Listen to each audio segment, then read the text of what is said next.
नमस्कार, आप देख रहे हैं न्यूज़ 18 का डिजिटल प्लेटफॉर्म और मैं हूं आपके साथ जागृति खंतवाल। बांग्लादेश और पाकिस्तान के बीच रिश्तों में एक बड़ा बदलाव देखने को मिल रहा है। लंबे समय बाद दोनों देशों के बीच सीधी हवाई सेवाएं दोबारा शुरू होने जा रही हैं। बांग्लादेश की राष्ट्रीय एयरलाइन विमान बांग्लादेश एयरलाइंस इस महीने के अंत से ढाका से कराची के लिए नॉन स्टॉप उड़ानें शुरू करेगी। रॉयटर्स की रिपोर्ट के मुताबिक ढाका और कराची के बीच सीधी उड़ानें 29 जनवरी से शुरू होंगी। शुरुआती चरण में ये फ्लाइट्स हफ्ते में 2 दिन गुरुवार और शनिवार संचालित की जाएंगी। ढाका से विमान रात 8 बजे उड़ान भरेगा और कराची रात 11 बजे पहुंचेगा। वहीं वापसी की फ्लाइट कराची से रात 12 बजे रवाना होकर सुबह 4:20 पर ढाका पहुंचेगी। एक दशक बाद बहाल हो रहा हवाई संपर्क। जी हां, बांग्लादेश और पाकिस्तान के बीच सीधी उड़ानें पिछले एक दशक से बंद थी। दोनों देशों के बीच आखिरी बार 2012 में डायरेक्ट फ्लाइट्स चली थी।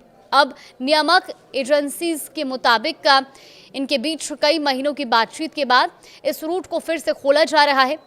अब ऐसे में बड़ा सवाल ये कि क्या भारतीय हवाई क्षेत्र से ये फ्लाइट्स गुजरेंगी?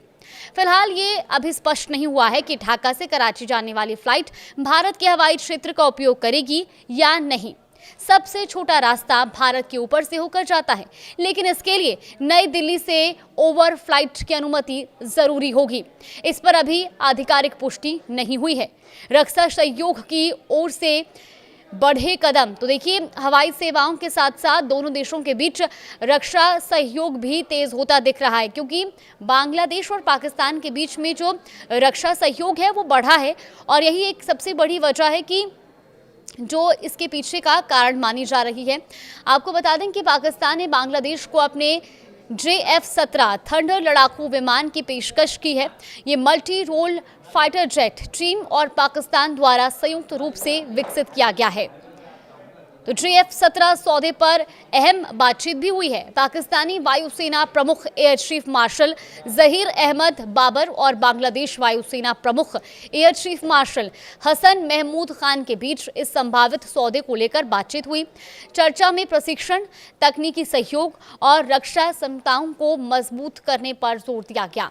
शेख हसीना सरकार के बाद बदले समीकरण। जी हां, दरअसल जब तक शेख हसीना सत्ता में थी तब हालात कुछ उलट थे, लेकिन अब शेख हसीना सरकार के बाद ये समीकरण भी बदलते जा रहे हैं। अगस्त 2024 में शेख हसीना सरकार के पतन और मोहम्मद यूनुस के नेतृत्व में अंतरिम सरकार बनने के बाद बांग्लादेश की विदेश नीति में बदलाव देखने को मिला। इसके बाद से पाकिस्तान और बांग्लादेश के रिश्तों में तेजी से सुधार हुआ है। पाकिस्तान की ओर से ट्रेनर विमान की पेशकश भी की गई है। पाकिस्तान ने बांग्लादेश को सुपर मुशराक ट्रेनर विमान की तेज डिलीवरी और दीर्घकालिक प्रशिक्षण सहयोग का भी भरोसा दिया है।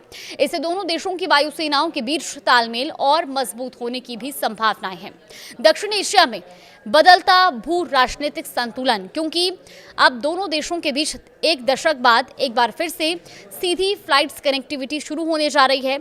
ऐसे में इस बदलाव के साथ ही दक्षिण एशिया में बदलता भू राजनीतिक संतुलन भी देखने को मिल रहा है, क्योंकि ढाका और इस्लामाबाद के बीच बढ़ती नजदीकी को दक्षिण एशिया की राजनीति में एक नए समीकरण के तौर पर देखा जा रहा है।